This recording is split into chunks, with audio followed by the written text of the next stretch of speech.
Hello everyone, আমি পাপিয়া। আমার আরও একটা নতুন ব্লগে সবাইকে স্বাগত। আশা করছি তোমরা সবাই ভালো আছো আর আমিও ভালো আছি।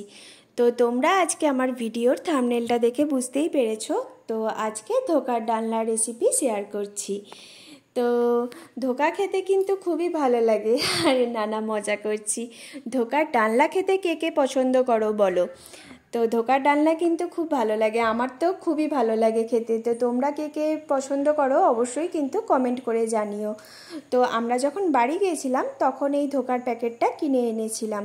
ভোপালে এগুলো পাই না, তো সেই কারণে যখন আমরা বাড়ি যাই এই ধোকার প্যাকেট, পাঁচফোড়নের প্যাকেট এগুলো আমরা নিয়ে আসি।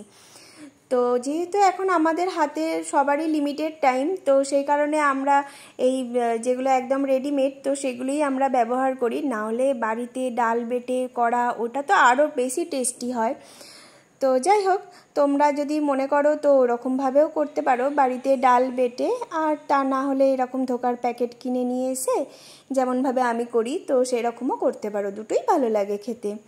তো দেখলে প্রথমে ধোকার প্যাকেটটা কেটে ওটা নুন আর মিষ্টি মিশিয়ে আর কি 15 থেকে 20 মিনিটের মতো রেখে দিয়েছিলাম। তো তারপরে আবার কড়াইয়ে তেল দিয়ে ওই যে ব্যাটারটা রেডি করেছিলাম সেটাকে তেল দিয়ে ভালো করে আটো আটো করে নিলাম। তো এখানে কিন্তু একটু বেশি তেল লাগবে, তেল এখানে 3 বার ইউজ হবে। তো প্রথমে ওই ব্যাটারটা যাতে আটো আটো হয়, তো তখন তারপরে আবার এই ধোকার পিসগুলোকে ভাজার জন্য আবার সবশেষে লাগে ডালনা বানানোর জন্য। তো তোমরা যারা ফিগার নিয়ে খুব কনসার্ন তারা কিন্তু সপ্তাহে একবার খেও। তো চিট ডে যেটা হয় আর কি, খাওয়াই যায়, কোনো ব্যাপার না, একবার দুবার। তো দেখলে ভালো করে পিস করে নিলাম বরফির আকারে। এরপর কড়াইয়ে তেল দিয়ে খুব সুন্দরভাবে লাল লাল করে ভেজে নিও। তো হাতে কিন্তু তেল মাখিয়ে নিও, যখন তোমরা প্লেটের মধ্যে ওই ব্যাটারটা দেবে না, একটু থেবড়ে থেবড়ে দেবে। তো ওটাকেও 10 থেকে 15 মিনিটের মতো রেস্টে রেখো, যাতে বেশ ভালো হয় আর কি। তো তারপরে দেখো সুন্দর করে আমরা বরফির আকারে কেটে এগুলোকে দেখো ভেজে নিয়েছি লাল লাল করে, এপিট ওপিট উল্টে উল্টে ভালো করে ভেজে নিও। আর এইরকম ভাজা খেতেও কিন্তু ডালের সাথে বেশ দারুণ লাগে। আমি তো ভাজতে ভাজতে 2-3টে এমনিই খেয়ে নিই। তো দেখো ভেজে টেজে একটা বাটিতে তুলে রাখলাম। এরপর মশলাটা রেডি করে নিচ্ছিলাম। পেঁয়াজ না, টমেটো দিয়েছি, কাঁচা লঙ্কা, আদা, ধনে গুঁড়ো, জিরে গুঁড়ো। এটা একদম নিরামিষ, তো এখানে পেঁয়াজ রসুন দিলে ঠিক ভালো লাগে না। তো তোমরাও চেষ্টা করো এটা নিরামিষ করার। তো দেখলে এই যে মশলাটা আমাদের রেডি হয়ে গেছে। আর এখানে কিন্তু আলু দিও, আলু ছাড়া দেখবে তরকারি আমাদের ভালো লাগে না বাঙালিদের খেতে। তো একটু আলু মিশিও। তো প্রথমে দেখো আলুগুলোকে তেলের মধ্যে ভালো করে ভেজে, যেখানে আমি ওই ধোকাগুলোকে তুলে রেখেছি ভেজে, তো সেখানেই প্রথমে আলুগুলোকে রেখে দিলাম।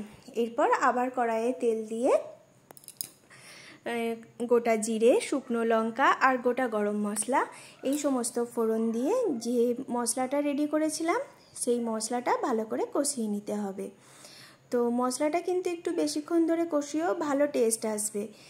এই দেখো মশলাটা ভালো করে কষিয়ে নিচ্ছি। পরিমাণ মতো নুন, মিষ্টি, হলুদ, অল্প একটু লাল লঙ্কার গুঁড়ো এই সমস্ত দিও, যাতে ভালো দেখতেও সুন্দর লাগে। লাল লঙ্কার গুঁড়োটা দিলে কি হয়, দেখতে সুন্দর লাগে, কাশ্মীরি যেটা রেড মির্চ হয় আর কি, তো সেটা দিও। আর এমনি দেখলে তো কাঁচা লঙ্কা দিয়েই গোটাটা রেডি করছি। তো যাই হোক, পরিমাণ মতো নুন মিষ্টি দিয়ে ভালো করে অনেকক্ষণ ধরে 15 থেকে 20 মিনিটের মতো কষিয়ে নিও। তো তারপরে জল দিয়ে দিও, জলটা।